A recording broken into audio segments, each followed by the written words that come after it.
Guys, we get started. So we'll skim through chapter 2. I think if you have something to submit, you can put it here. We'll skim through chapter 2. I mean, mainly I want your questions. So I will go through some of the main points, and then I would hope that you have questions to go over. So I think the beginning of the chapter was a lot of review material. I think just the calculation of power from the instantaneous voltage and current values, and then where you see here the power here instantaneously is just a multiplication, and then after we talk about instantaneous power, we will be talking about average power. Before we do that, this is the passive sign convention is something that I think in 214 was something we discussed or stressed upon, the idea of passive sign convention. Here we just touched upon it again, the fact that fine, for a certain voltage polarity, if the current is going into the two element component, then it's absorbing power, and if the current is coming out of the two element component in the same polarity out of the positive terminal of the two element circuit component, then it's in that case generating or supplying power. Energy, it's again the review of energy, which is the integration of power. Again, I'm skimming through this because we supposedly went through this in the recorded lectures, yeah. And then average power, of course, is the time averaged value of energy. So it's a time averaged value of instantaneous power or energy in that case.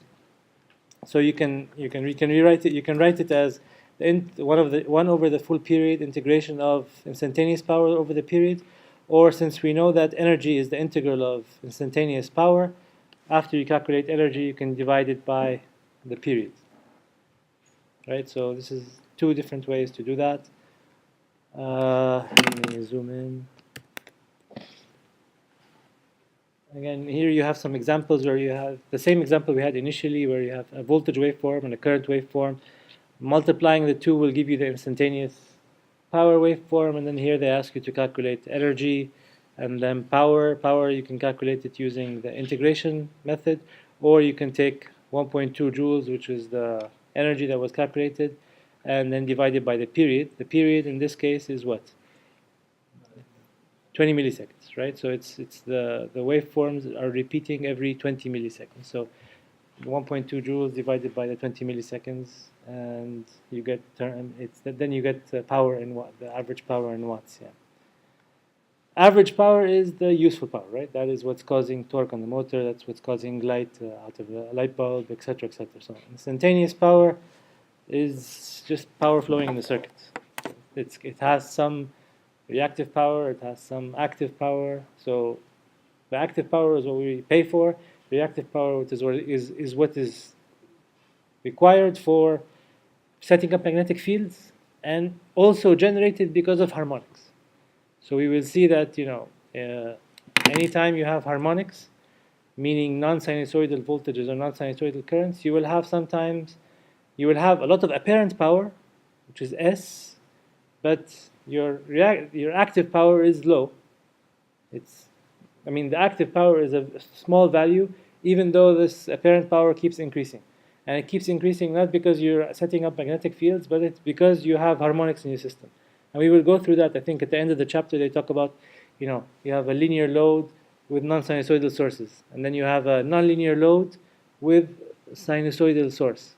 So we will talk briefly about that just to indicate the differences, because the definition of power factor is one of the very important things that as a power engineer you have to understand very well, and it differs from sinusoidal to non-sinusoidal conditions.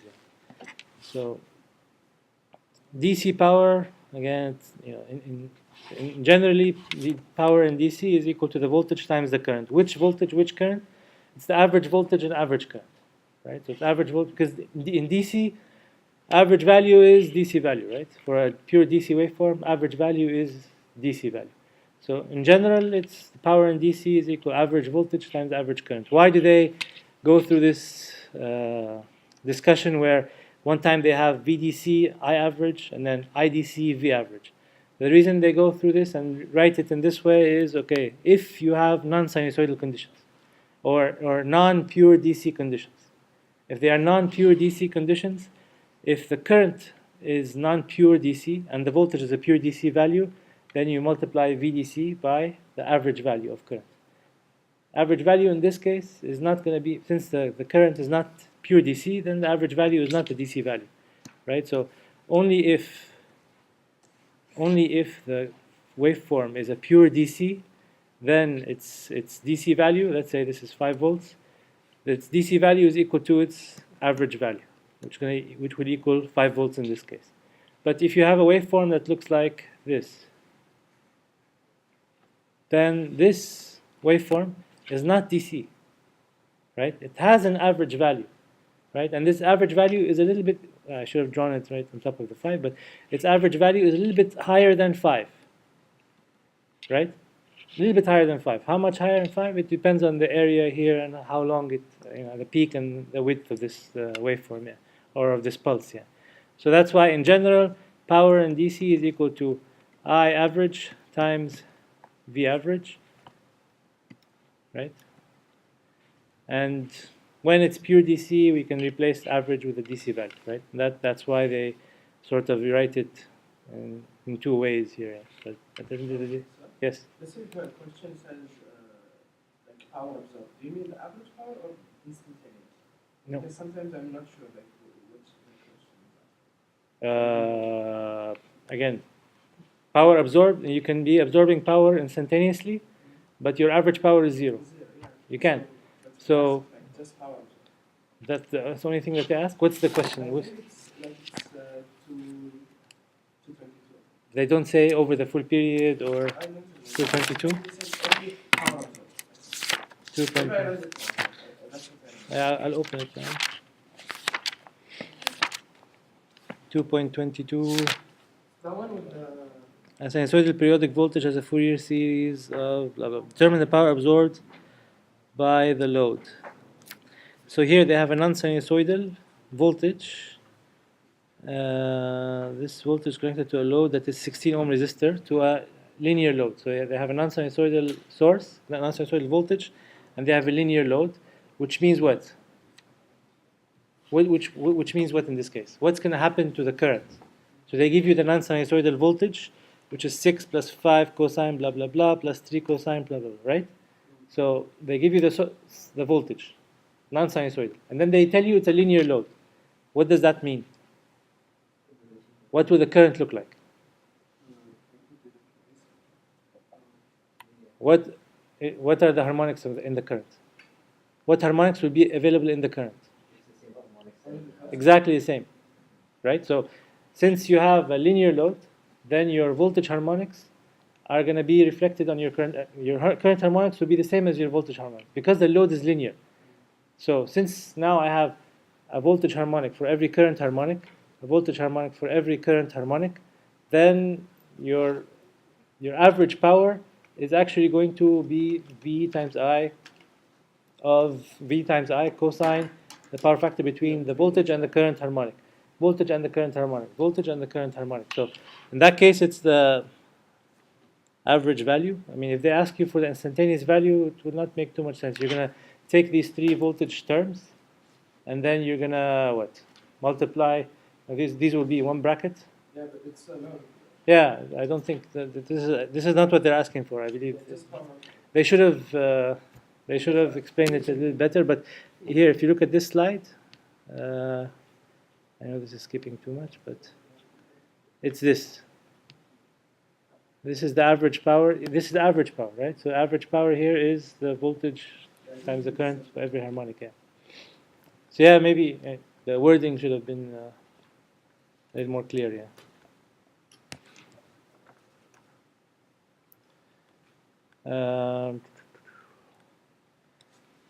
Here in this slide, it's a fictitious case, right? So it's a fictitious case where you have a pure inductive load only, right?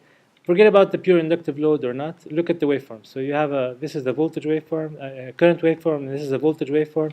If you multiply them by each other, you get this instantaneous power waveform. This instantaneous power waveform has an area on the top equal to the area on the bottom. which means the average power is 0, right? Over the full cycle, the average power is 0, which fulfills the condition of having an inductor or a capacitor, right? I can do this for a capacitor or inductor. It's the same. Just that the relationship between voltage and current here makes this look like an inductor. Why? Because if the current is a ramp, what is the voltage across the inductor? VL is equal to L di by dt, which integration of a differentiation of a ramp is a fixed value, right? So, and we have a voltage that is a fixed value, a certain value. So you have a certain value for voltage. Yeah, they give you the value for a current. So you can in the V equals L di by dt equation, you will know that this is basically an inductor. So you can draw an equivalent circuit of these two waveforms. Given that I give you the two waveforms, you can easily come up and say, okay, this is a equivalent circuit that can represent this, for example, as a current source with an inductor, for example. Yeah. And it's fictitious. There's no such thing as a pure inductor that you will find in circuits, but they're just confirming or reconfirming the idea that inductors do not consume average power. Instantaneously, they are. There is instantaneous power being absorbed, and then instantaneous power being supplied. So inductors, they store the energy, and then they supply it back to the source in the second half cycle. So just to, again, one other point is the current and the voltage are repetitive, right? So every period, we're at the same value of current. Every period, let's say we'll talk about our period being, this point here. Where's my...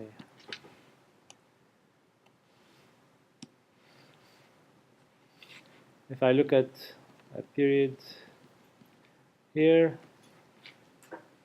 again, it's the same value of current. So every period, which in this case is 2 milliseconds, I have the same value of current. And every period, I have the same value of voltage, right? So voltage and current, when they are periodic across an inductor, voltage is across an inductor, current through the inductor. When voltage and current are periodic across and through an inductor, then this inductor consumes 0 power, right? It will be consuming 0 power. And then they just emphasize that using equations. So they tell us, okay, the energy stored in an inductor is equal to half Li squared. That's from your 214 material. For periodic voltage and current waveforms across and through an inductor, right, we would like to see what is the average value of power consumed by that inductor. So we know that the relationship between voltage and current through an inductor is equal to VL is equal to L di by dt, which means the current is equal to 1 over L, the integration of the voltage across the inductor, plus the initial conditions, right? I know that my current at any point in time, t0 plus t, so at any point in time, that is t0 plus 1 period later, right? 1 period later, it's the same, right? So if I bring this to the left-hand side, I have 0. So I have some integration equal to 0. Fine, I remove this, instead of 1 over L, I multiply by L over T. It does not matter because it's equal to 0 anyway. If I multiply left-hand side, right-hand side, if I 0 by anything is still 0. I multiply by L over T, then I end up with 1 over T integration of VL dt, which is what? This is the definition of average voltage. This is, by definition, average voltage across the inductor. So if average voltage is 0, what is average power? We know that average power is equal to average voltage times average current. So average voltage is 0, then average power is 0, right? So that's what this slide is saying. For components, for L's and C's that have periodic currents and voltage waveforms. If they're not periodic, it's a different story. But they were typically 99% of the waveforms across. Only in transients will they not be periodic. Otherwise, they will have to be periodic because capacitors have a limited amount of energy storage that they can come up. You can store a limited amount of energy in a capacitor. After that, you have to discharge it and then charge it again. Discharge it and then charge it. That's why you use the capacitor. You use it as an energy storage element. And the same thing with the inductor. You use it as an energy storage element. You store the energy in terms of in the magnetic field around the inductor. So you build up the magnetic field and you collapse it. Collapse it. How does it collapse? Collapse it means this energy is going to go back to the supply. right? So there's, when 214 you were talking about initial conditions of current in an inductor. Where was that being burned? In the resistor that you typically had an LR circuit. This energy was being burned in the resistor. So instead of being burned in the resistor, in power electronics, we don't try to burn in resistors. We try to give it back to the supply or take it and put it in a capacitor so that the capacitors and inductors are exchanging energy all the time. That's how we can come up with circuits that are very high efficiency. So that's this. And then we go through the same sort of logic for a capacitor. I mean, forget about this equivalent circuit. I can, if I have current through a capacitor that looks like this, what is the relationship between current and a capacitor and voltage across it?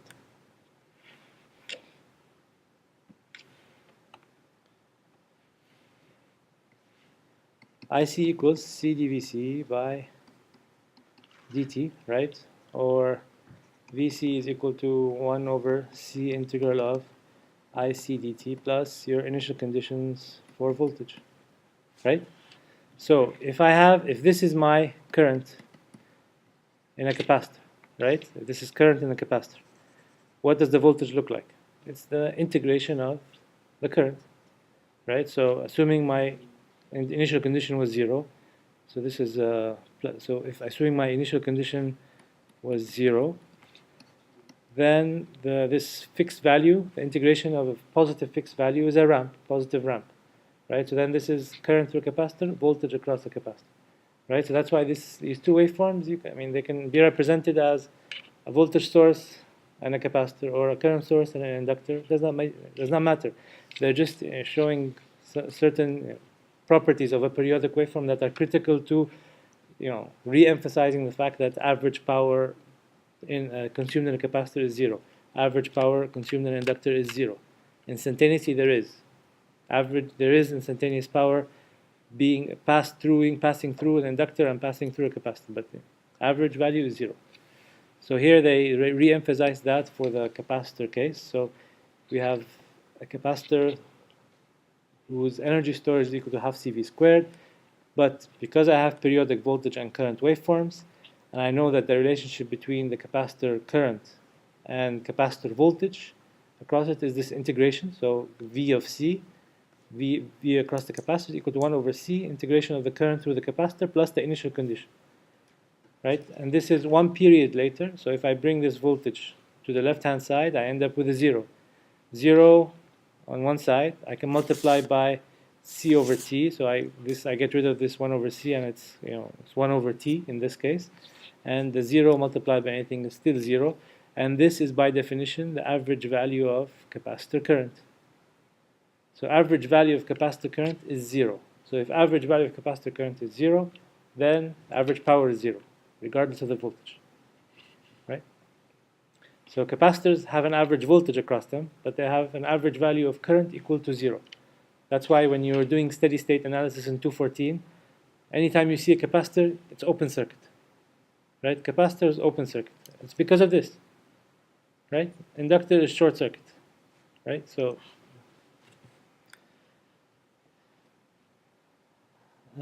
here these are some, okay, so here we talk about some power electronics circuit tricks, for example. So if you want to call them, yeah. So typically you will have, you would like to typically run inductive loads using power electronics. So it's a very common case where you have an inductive load that you would like to turn on and off, on and off. For example, like a relay. A relay is nothing but an inductive circuit here. It's a coil. It's a coil, set up a magnetic field, pulls the solenoid switch to it, or pulls it away, pushes it away, or whatever.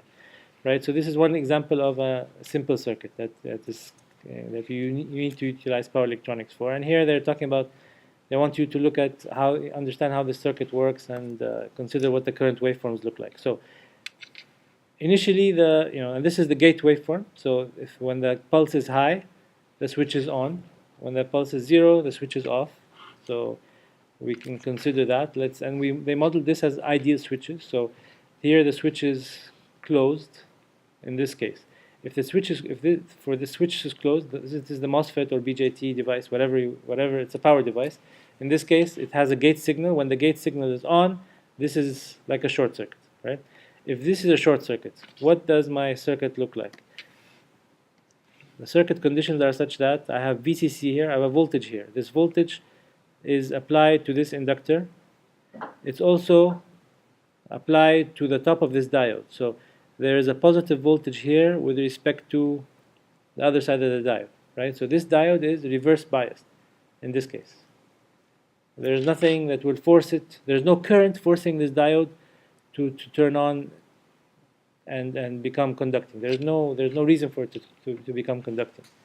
So it actually becomes like an open circuit, like here, right? This is a resistor to burn the power in the inductor, and we will see what's the use of that. So here we have this equivalent circuit now. Do we agree that this switch is open, this switch is closed?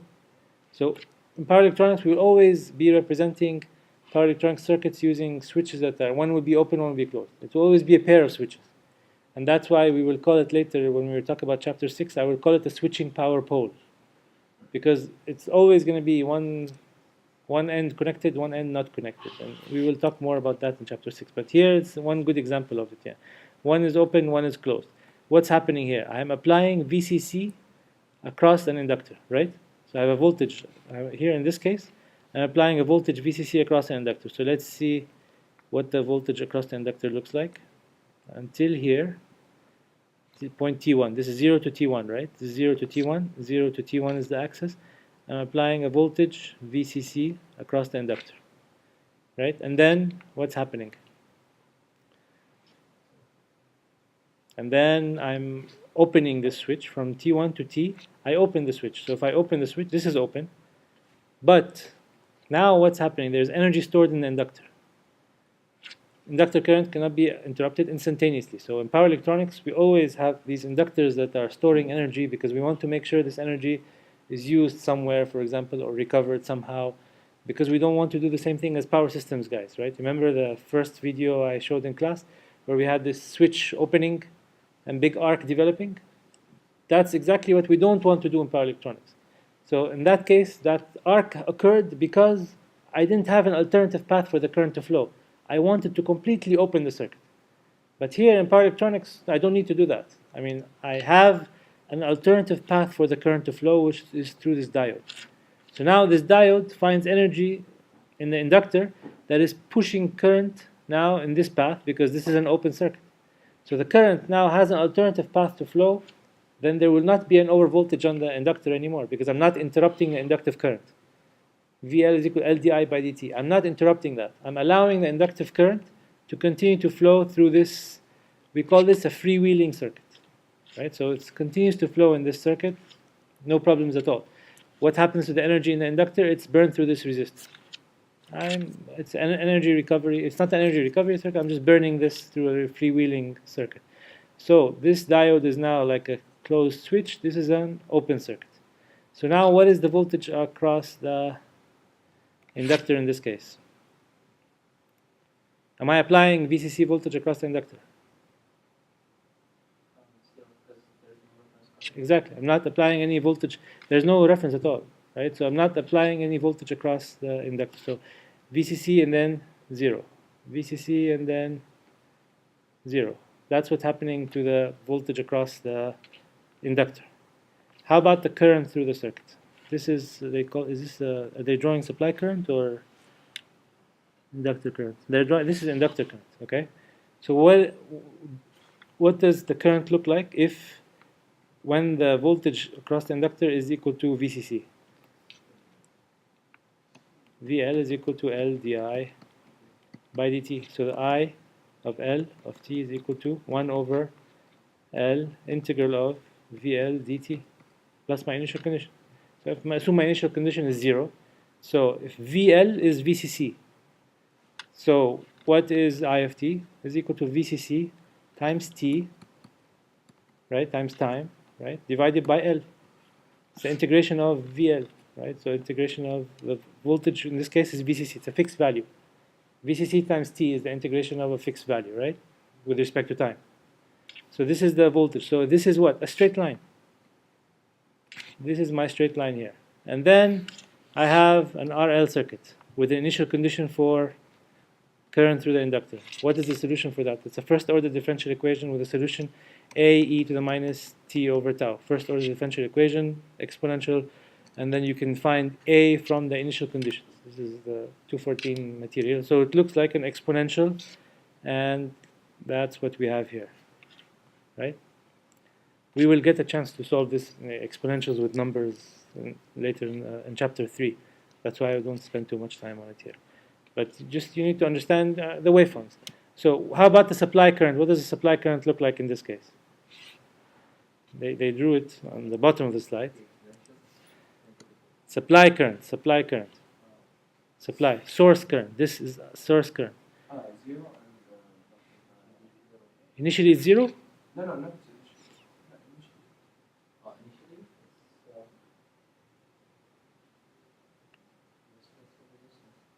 What? Shouldn't it be equal to the inductor? Exactly. It's initially equal to the inductor current. Supply current is moving through. Yeah, initially it's equal to the inductor current. This is how current is flowing from the positive terminal to the negative terminal. And then here it's equal to what? Here it's, yeah. 0. That means there's no connection to ground. So there's no way currents are going to come out of a two-terminal power supply because it cannot go back to it here, right? So IS looks like this. This is supply current. Then now I can ask a question like, what is the peak value? What is the average value of supply current?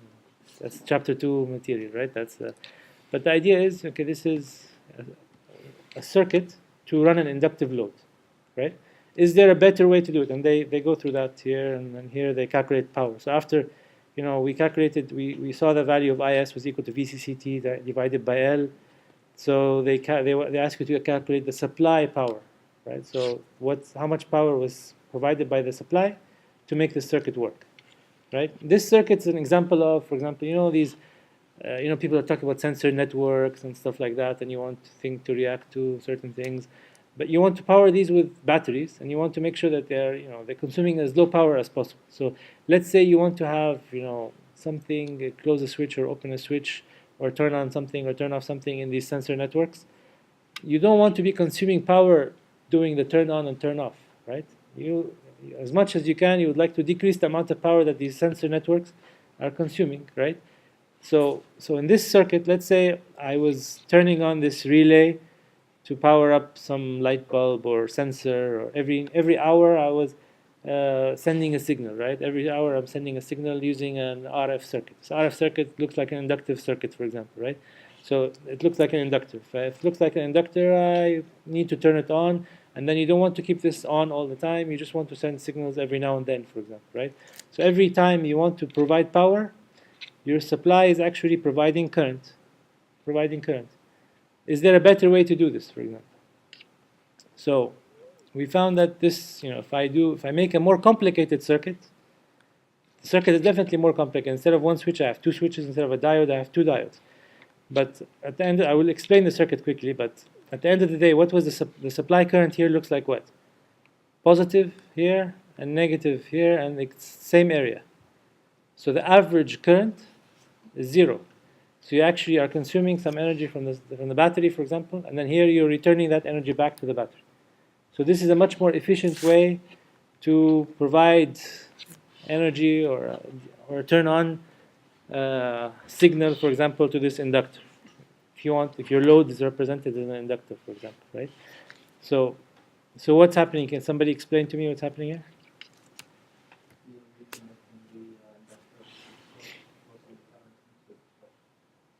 Yeah. So initially, these two switches are controlled using the same signal, right? So that when they are getting from 0 to T1, they have a high signal. So I'm turning them on. If I turn them on, what happens? So VCC is placed at this terminal, so a high voltage, which means this diode is reverse biased, right? And if this device turns on, then also here I have a high voltage because I have VCC. Then this diode is also reverse biased. So these two are represented as open circuits, and then these two are represented as short circuits. Talking about ideal switches. So in this case, what is inductor voltage? In this case, VCC. still my inductor voltage is what we wanted it to be, VCC. From 0 to T1, inductor voltage, VL of T, is equal to VCC. So exactly what I wanted it to be, right? And then what happens? Then I turn off the switches, so the two switches are open circuited. And then inductor current has to remain continuous.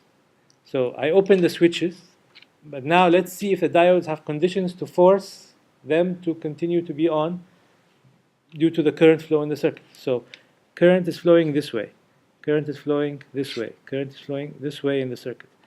It flows out of the inductor terminals, right? It finds that this switch is an open circuit, so it cannot go through here. So it goes back through this diode, forces this diode to turn on and push back the current to the supply. And then same thing with where? Current, where? Here, current is flowing through here. And then, yeah, so it pushes current back to the supply. Remember, this is a circuit, so it has to have a closed path, right? So you can consider this as like this.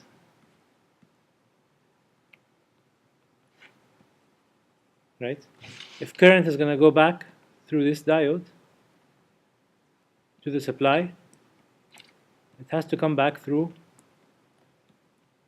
the other diode, right? Because it's a circuit, it's a closed circuit that has to operate. So the current will go this way, back through the inductor, back to the other diode, back to the battery, back through one diode, through the inductor, until if I have a resistor in the path, then of course this power will be dissipated at some point.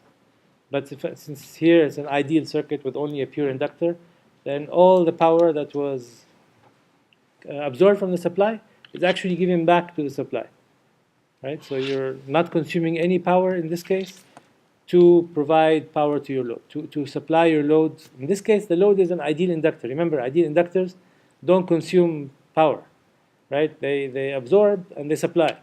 But there's no such thing as an ideal inductor, because ideal inductors are made of wire. Wire has resistive copper loss, so there will be some losses in the circuit. But conceptually, this is something that you can consider.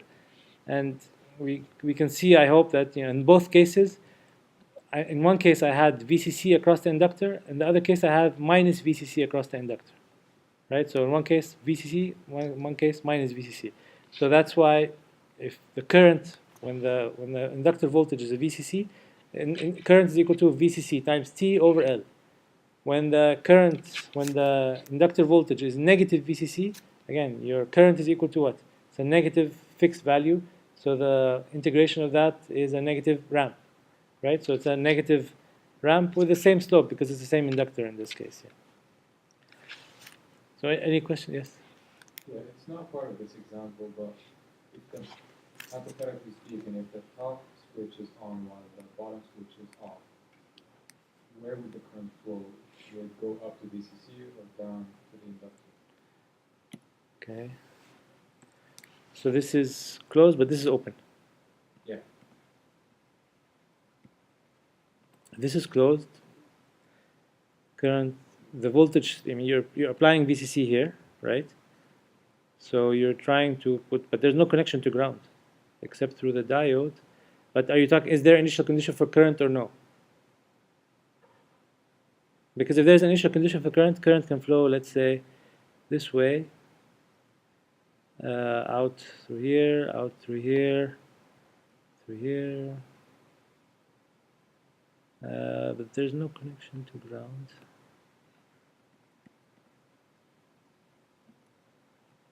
Right, if current comes back here, this can turn this diode on.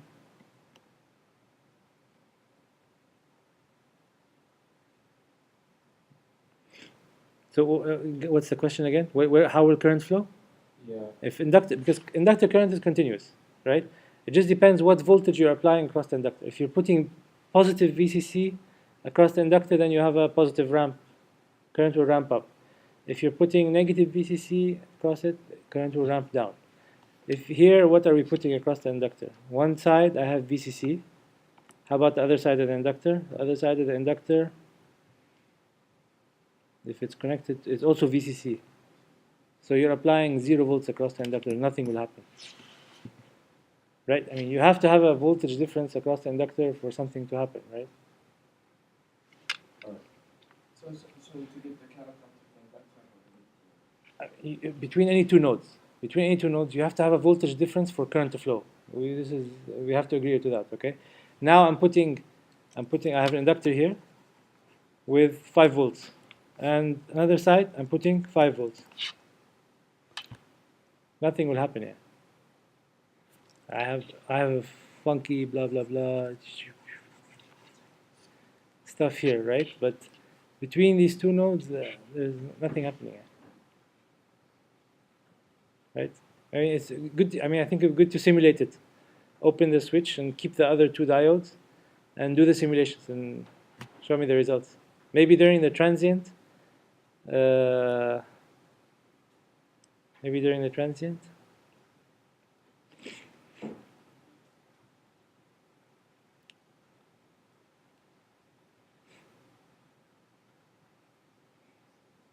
Yeah, during a transient. Okay. But during steady state inductor is a short circuit. Right? Steady state condition, inductor is a short circuit. So during a steady state, if you keep this, if you do the thing, if you draw this circuit, okay, keep the top switch on, or basically put a short circuit here, and make these diodes, and make this an open circuit. In steady state, nothing will happen. Current will not flow through the inductor, for sure. And you have on one side of the inductor you have VCC here.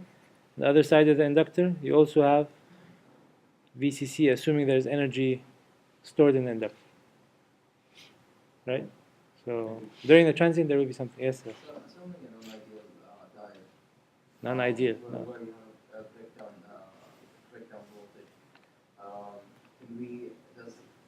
Can we force enough current into it to force it into Non-ideal means you have a reverse voltage here, right? I can simulate this with a reverse voltage. So now what's your question?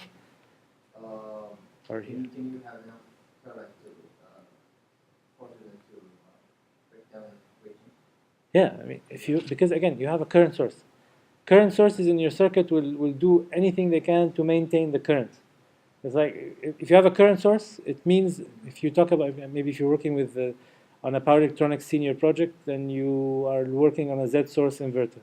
Z source inverter is a type of combination voltage source, current source converter. Current source converters, if you read generally about current source inverters, you don't control the voltage.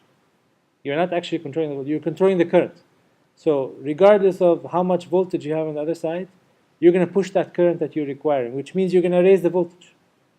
So if I have a circuit here, Even if it was a 1 microampere, it will force it through.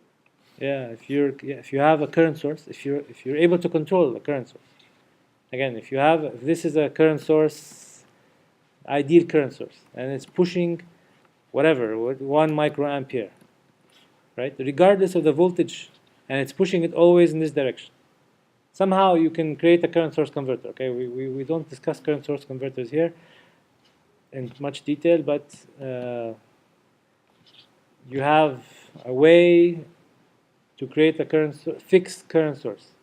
If you have a fixed current source here, and this voltage is 100 volts, what does the voltage on this side have to be? Lower or greater than 100 volts to be able to push current? Huh? Greater. Greater by a certain value depending on the drop in the resistance, for example. Right? So it will always it will fix its voltage to be able to pump that current. The other way around. Always, the voltage controlled circuits are different, right? So in this case, this is very similar to the battery charger example that, I think, I don't know if I talked about the battery charger project here initially in the first class, but the battery charger works very similar. It's a current source. You want to supply the battery with 1 amp, for example. The batteries like to be charged with a fixed current. If you don't charge them with fixed currents, the battery lifetime deteriorates. So you like to charge and discharge batteries with fixed currents. And the battery voltage actually keeps changing when you keep charging it. So the more you charge it, the closer the battery is to full charge, the voltage will rise. So 12 volt battery is the 12 volt is the ideal operating condition. It ranges in voltage between 10.3 and maybe 13.6 volts. That is the range of operation. So when you're charging it, this is changing, but you want to maintain 1 amp. What is the converter going to do? It act like a current source, and it will keep controlling this current. What will that mean? It means that I will have to control the voltage on this side, the converter will control the voltage on this side to make sure it maintains the 1 amp. So if I have 100 here, it's whatever voltage here minus 100 divided by the resistive drop to make sure that you can maintain a certain current in steady state. So Simon, that in the circuit is already divided Re- regarding what? that circuit. This circuit here? Okay. The line on the right is only to provide ground. It's to provide a closed loop. I mean, you have to provide a closed loop because current will flow out of here back to the source. Through the source, through the source's negative terminal. Okay, it's going to come back through here. Where is it going to go? The switch is open. It has to provide. You have to provide an alternative path, and that is power electronics. Power electronics is always providing you're developing a circuit that can always provide two paths for the current. One to, in this case, increase or charge or whatever, charge the capacitor, increase current through a capacitor, etc., etc. And the other one is because you want to turn off this current, you want to interrupt it. Right? For you to interrupt that current, you have to provide an alternative path for the current to flow. Otherwise, you have overvoltage. Right? This is power electronics. We always have combination of, an alternative path for the current to flow. Yes, sir. So can you do the reference source without the path? Is it possible? No. No, you can leave a voltage source without a conducting path. That's why current source converters operate very differently. If you're involved in that in your senior project, you will see that in a current source converter, you will have a switch here, for example. Let's say it's a MOSFET, and then this is another MOSFET, for example. And then this is a voltage source converter.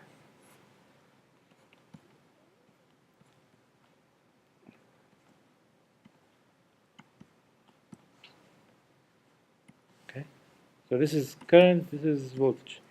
Here, I cannot interrupt the path of the current. I cannot open both switches. I cannot. The condition of the zero state condition, again, this is your load typically, right? You have a converter and then some switches, like you have a source. Typically you have a source, a converter, and then your load, right? So if I have my source, my converter, and my load, current wants to go through the load. So I can close this top switch, and then current will go through my load, and then of course I will have to have a return path somehow. And then same thing with the voltage source converter. I can close this switch, and I will be applying this voltage to my load here, and I will have to have a return path somehow, depending if it's a single phase or 3-phase. But for now, in the at each condition in power converters in general, right? The objective is to what? I have a source that has a certain value of voltage or current that can provide certain values of voltage or current. What I would typically like to do, I would like to control those voltages and currents to lower values or higher values, right? So how do you do that? Let's take the lower values example. The way we would do that is chop up the voltage, right? That's what we studied. If I have a voltage that is, I have a battery, 5-volt battery, and I want to provide only 1 volt to the load. What do? I take this 5 volts and I take it for a little bit, chop, take it for a little bit, chop, take it for a little bit, chop, and then put a low-pass filter after that. And now I provided an average value of 1 volt to my load. Right? That's how we would do it for a voltage source converter. That's typically what we would do. So I always want to be able to create zero states. So initially I have 5 volts connected to my load when this switch is on. If I want to disconnect, or I want to put 0 volts across at my load, what do? I open up this switch and close this switch. So this is my load. Let's say, for example, this is my load. This is my load here. If this is my load, if I close switch 1, what is the voltage across my load? V. And I close switch 1 and open switch 2, of course. Okay, I will operate complementary. Right? So voltage V is across my load. V can be 5 volts. right? And then if I open up switch 1 and close switch 2, then this is a short circuit, and I have, inductive current that's here will flow here. But what is the voltage across my load? 0. I mean, it's a short circuit. That's the voltage across my load is 0 in this case. So I have 0 volts across my load. So I've created an average value of 1 volt, right? So, and I can open up both switches, right? If let's say I open up, so let's say I open up this switch and this switch.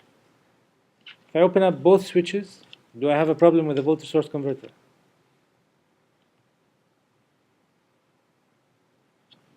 Open up this switch, I have a voltage source here, but I open up 1 and 2.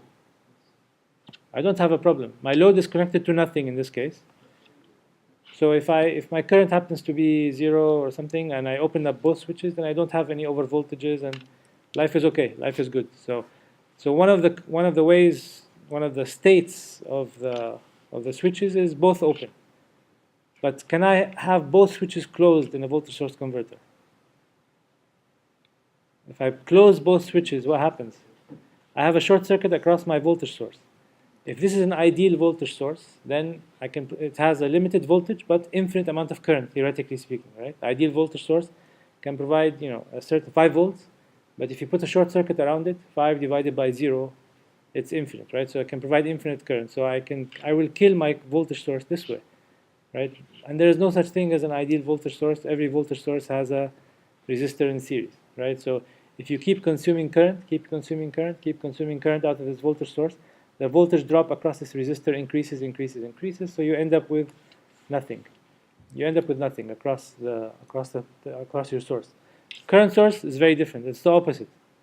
The current source, you model it as even when it's not ideal, it's a current source, ideal current source with a resistor in parallel, right? So if I put a short circuit here, what happens? No problem. My current is rated at my current source value. It will flow through the switches, no problem. If I open up this circuit, then I have a problem. If I open up these two switches, then if this is an ideal current source, there's no resistor in parallel. If you open up an ideal current source, then you're opening up, typically a current source is generated using a power converter that has a big inductor on the output. I mean, if you look at topologies for current source converters, they will always have big inductors, because inductors do what? L di by dt, IL is equal to 1 over L integral of V L dt. Right? So what do inductors do? They create a current that is the integral of voltage. So you keep adding. So if you have a voltage waveform that looks like anything, like this, for example, right? Or actually, let's make it. You have a voltage waveform this is your voltage waveform, right? This is the voltage waveform across the inductor. What is the current going to look like? It's the integral of voltage. So it's this area plus this area plus this area plus this area, right? What is this doing? Is this providing any step change in current, or is this sort of adding incremental values to current? Adding incremental value, because it's the area. An integration is area. Area starts with 0 and it keeps increasing. Area cannot be 0 and then huge value. Area will not be a huge value at one point. I mean, area, because this is a continuous time signal. Continuous time, this is so infinitely small period of time, you still have a small amount of area there. So current through an inductor does not change abruptly. Current through an inductor requires time to change. Otherwise, you have huge voltage spikes. Right? So this is by definition. So any current source converter is typically having an inductor in the output. These inductors will not allow you to have huge changes in current out at the terminals of the current source. That's why you can never open circuit a current source converter. That is actually the failed condition. That is actually the dangerous operating point or dangerous operating condition for a current source converter. The voltage source converter, the dangerous operating condition is 2 being short-circuited. We will talk about those when we talk about switching losses, because again, when you have 2 switches on top of each other and you want to turn on one and turn off the other and vice versa, There will be a time when this is turning off, the other is turning on, where, okay, what's happening? Are they both turned on, or are they both turned off, or what do we do here? We will talk more about that down the road here. Okay, do you see the objective of this circuit? Fine. Okay, and then here we came up with, okay, we wanted a way to, we talked about average value, average power being average value of voltage multiplied by average value of current, right, in DC. How about in AC circuits? If I use the same definition, then what is the average value of a sine wave? 0. So if I use the same definition, then anytime I have a sinusoidal waveform, then I have 0 power, which doesn't make sense, right? So we had to find a way that is equivalent in a certain way to our understanding of DC power and does not contradict, to be able to utilize AC waveforms and calculate power in AC circuits. So the tool we came up with that is RMS value or effective value, right?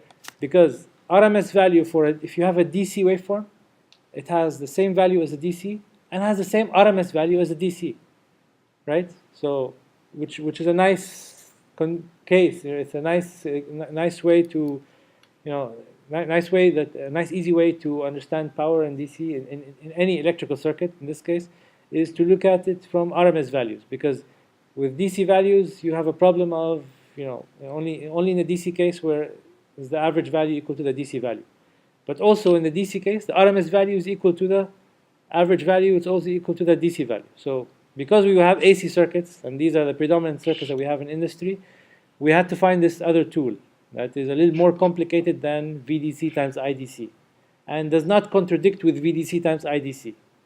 So what is this other tool? It happened to be the RMS value of the sinusoidal signal, right? So this RMS value of the sinusoidal signal is an indication of the amount of area under the curve, positive or negative, right? Because the fact that we have a negative portion means the average value will be reduced.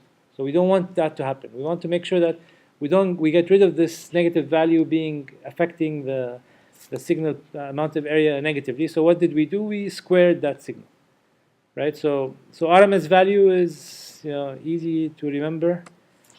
You have RMS value for any signal is the square root, right? So RMS. So S is the square root of the signal. So if you have a signal V of t, you take its square root, then you take its mean value. So mean value is 1 over the period, integration of the signal over the period with respect to t. And then so this is the mean, and then you square that signal, right? So it's a squared value of the average of the signal that you want, right? So that's RMS. And it's an indication of the area under the curve. So what if I have a signal? Let's say I have a signal. I have a sinusoidal signal, right? For sinusoidal signal, what's the RMS value? You should know that from 214. This has a max value V max. What is the RMS value for this signal? Vm over square root of 2, right? So this has an RMS value of V max over square root of 2. What if I have a signal that looks like this? Same period, t, same period, t. What is the RMS value of this waveform, knowing the RMS value of this waveform?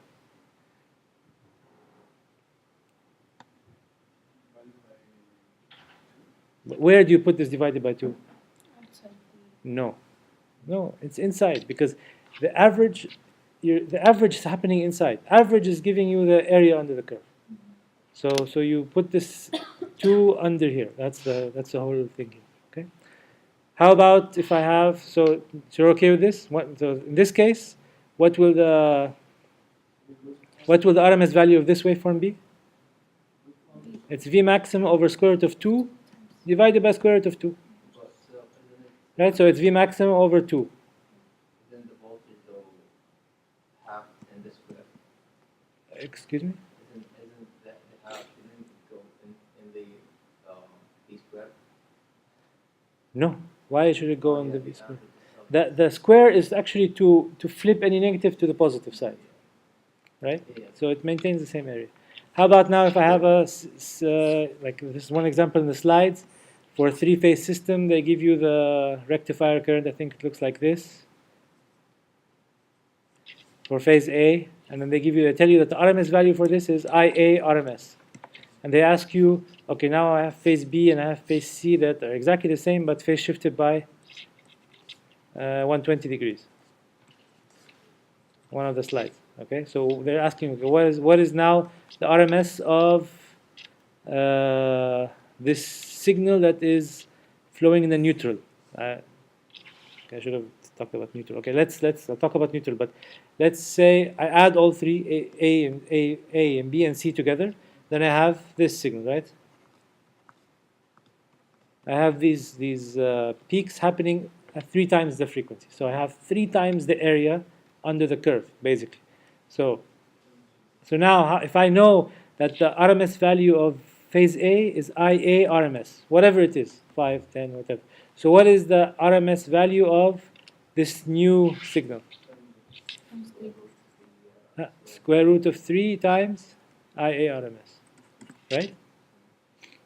Right, because it's the square root of 3. So we have that. I mean, it's in one of the slides, yeah.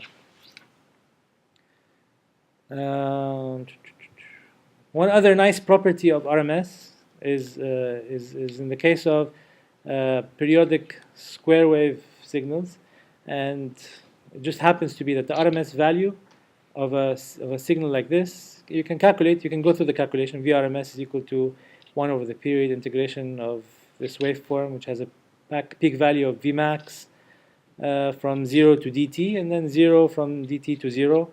So dt to 0, dt to full period, it's 0, and then from 0 dt to dt, it's Vmax. So squared is Vmax squared. The nice property that you get out of RMS as well is for a pulse type signal or a pulse type train, the RMS value is equal to the peak value multiplied by the square root of the duty cycle. So if this has a duty cycle of 0.3 or 0.4, it's easy to find the RMS value of this. But again, you can do the full calculation. But for a square wave pulse, it's an identity. It's something that you can always utilize. That RMS value is equal to Vmax times the square root of the duty cycle in this case. Just an example, like any other. And this is the example I was talking about. You have a sine wave. If you have a sine wave here and you want the RMS value, we know that it's V maximum over square root of 2. If now, so they took the waveform, they squared it, and they came up with the RMS value. And now they have the half-wave rectified version of it. And that's what I did explain to you. And that's why the RMS value of that is V maximum divided by 2. Because you keep the 1 over square root of 2 under the root here. And here, this is the RMS value calculation for the signal where you have a three-phase system. So in a three-phase system,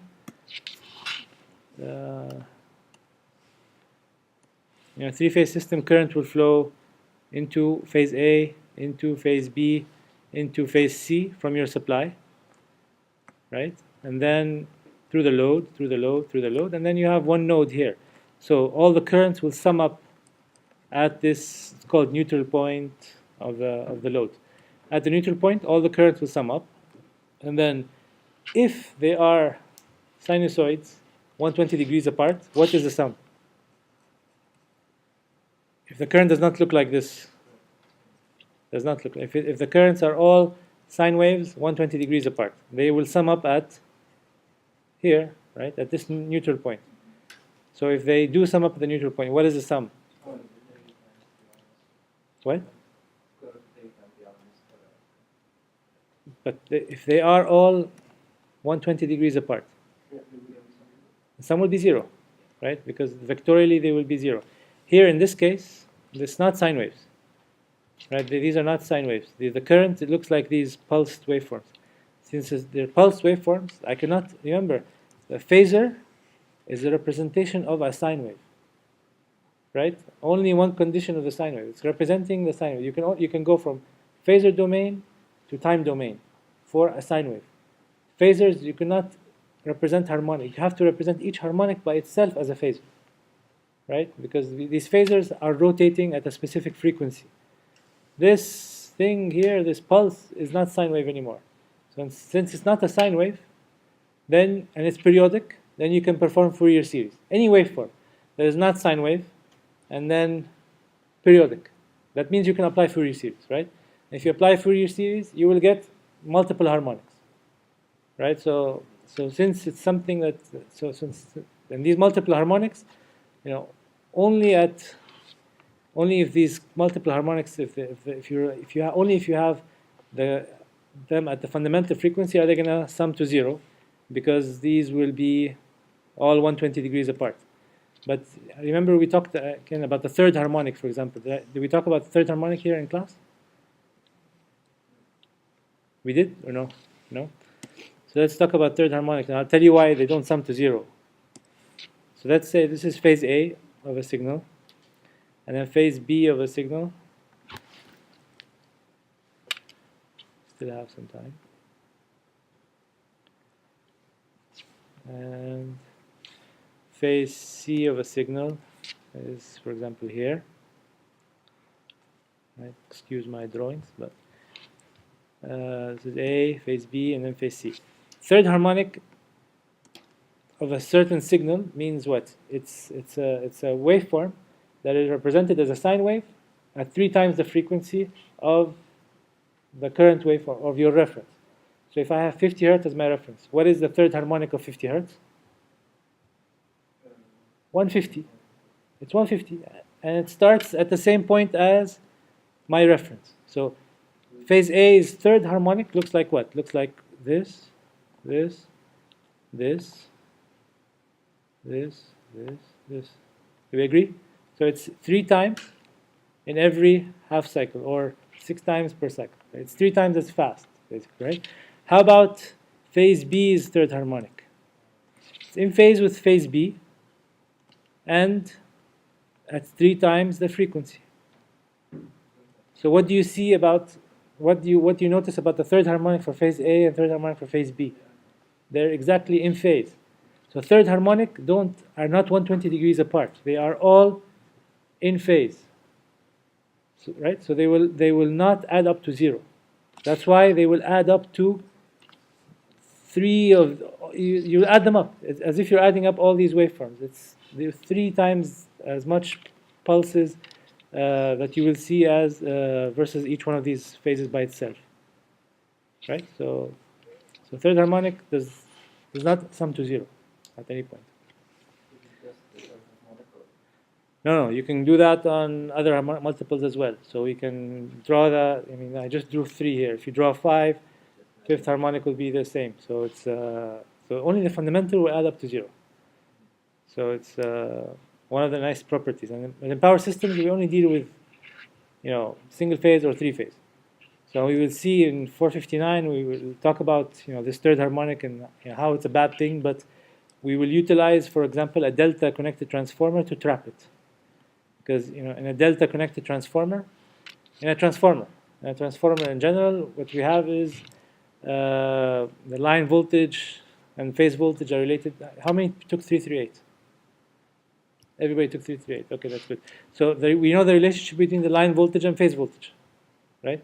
The line voltage and phase voltage is that the relationship that Dr. Haytham was talking about is relevant when we have fundamental components, right? Anytime you have third harmonic component, think of this circuit that looks like this.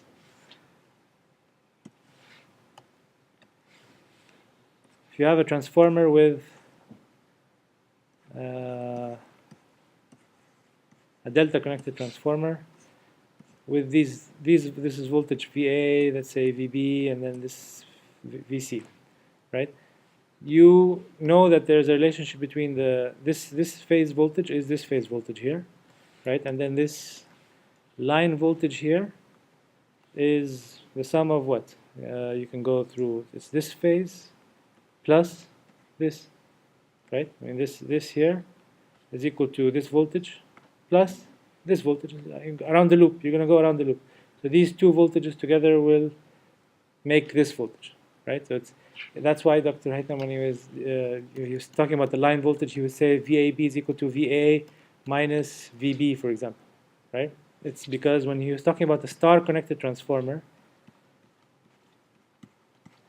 if this is VA, this is VB, this is my line voltage.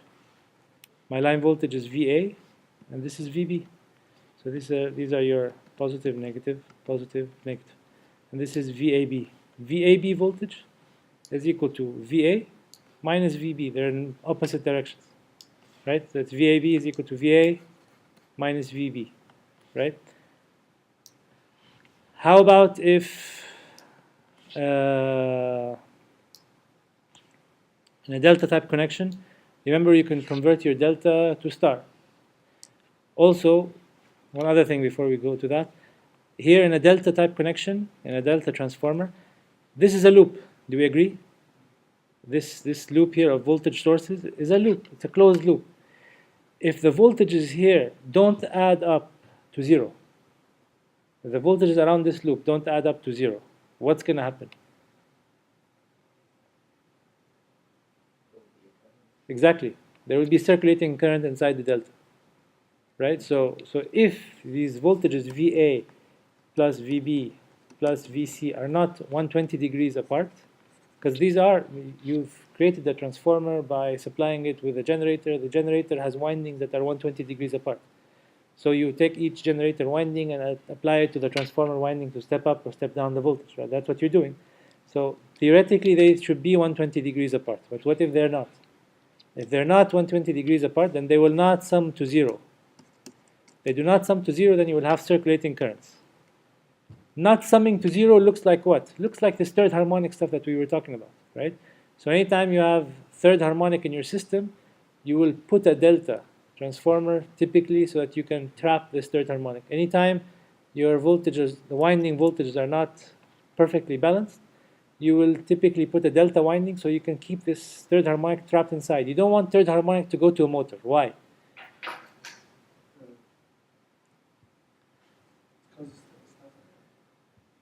It will cause torque pulsation. Anytime. Okay. Current will cause torque. Current at the fundamental component will cause torque at the fundamental component. Current at the third harmonic component will cause torque at the third harmonic component. And these components are not necessarily in the same direction. I think I'm not sure if Dr. Haytham discussed this, but in the torque speed curve, this is like the ideal torque speed curve for a motor. But the real torque speed curve will have something that looks like this. Right? And these will be this will be due to the reverse torques, due to the harmonics that are not in phase with the third harmonic. So, if you took 459, when you take 459, we will talk about something called positive sequence components and negative sequence components, right? So the third harmonic is actually a negative sequence component. Negative sequence is like taking the terminals of the winding and flipping them. So third harmonic is a negative sequence component. And we will derive that in 459. And clearly we'll understand why, it's exactly equivalent to flipping the terminals of the power supply to a motor. And if you flip the terminals of the power supply to a motor, Dr. Haytham said it's going to do what? Go in the opposite direction. Right? So third harmonic is exactly like that. And in 459 we will derive, I will prove to you that its third harmonic is a negative sequence component. So basically it will look like a stutter, right? It will look like a what? It's low enough to look like it's stuttering when you back into it. If what's low enough? I mean, if it's high enough, it will stutter. It will make the motor do this, right? Because it's completely opposing the fundamental, right? But if it's a small value, then it's what? It's torque that is in the opposite direction. But the load, And so it's causing opposite direction means there's current pushing it in the opposite direction, and then there's current from the fundamental component pushing it in the other direction.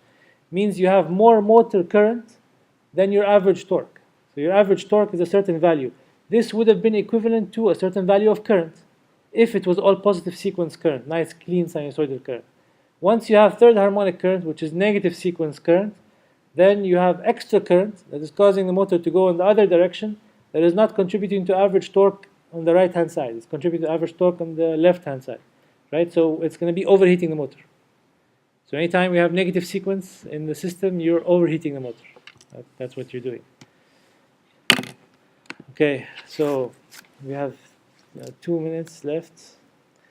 I think, here, I think the summary of this is, if you have a waveform that is composed of multiple frequency components, or something that looks funky, like a waveform that is not sinusoidal, you can utilize Fourier series to divide it up into its different frequency components. It's 2:30, right? We finished? Yeah. Yeah. So, and then the RMS value is the RMS value for each specific waveform by itself. So if you know, for example, the RMS value of the fundamental, and because I can give you a waveform that looks like this, I can tell you, okay, and I can give you and draw it precisely and give it to scale so that, okay, you can get confused and say, okay, do I have to actually find the equation of this and find its RMS value? Or, you know, I give you the equation being something with a fundamental, V of t is equal to x sine omega t plus y sine 3 omega t. Right? You can go, I can tell you, find the RMS value for this. Right? If you go and do it, you can take it under the root, square it, do all of that. Or you can realize that it's what? This is fundamental, and this is a third harmonic.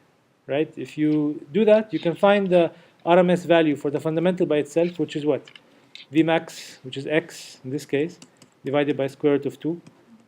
Right? And then you can find the RMS value for the third harmonic sine wave by itself.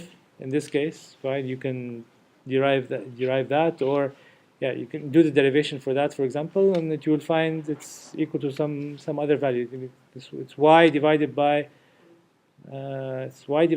square root of 2 as well. It's y divided by square root of 2 in this case. Huh? Yes, because it's a sine wave as well.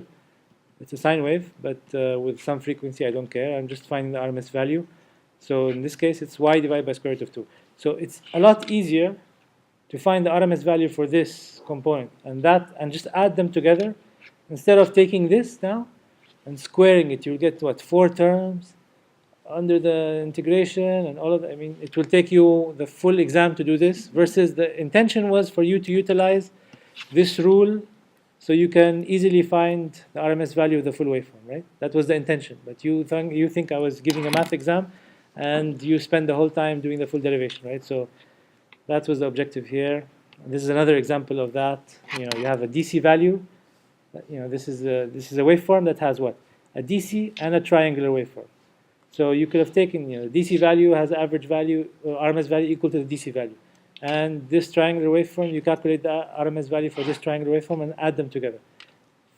Otherwise, you would have had to find the equations for this new triangular waveform that is shifted and do the RMS value calculation. So the objective here is that. Again, I will stop here. I think the rest is important. I'm not saying it's not important, but I mean, I hope that from the videos you were able to capture. I mean, I'll maybe just briefly skim through next time. I mean, it's very important to understand that there's a difference between the definition of power factor in sinusoidal circuits. Where is that? Power factor. Yeah, there's a very big difference between power factor in a sinusoidal circuit and a circuit that is non-sinusoidal. So in a circuit that has harmonics of current, I1 RMS is not equal to IRMS, right? If I1 RMS is equal to IRMS, it means that I have sinusoidal current, only fundamental. These cancel together, and there's no difference between the definition of power factor for the case where I have sinusoidal waveforms and non-sinusoidal waveforms. But the effect of harmonics is what now? What's the conclusion of this equation? What is the effect of harmonics on power factor? This is a physics question. It's an interview question.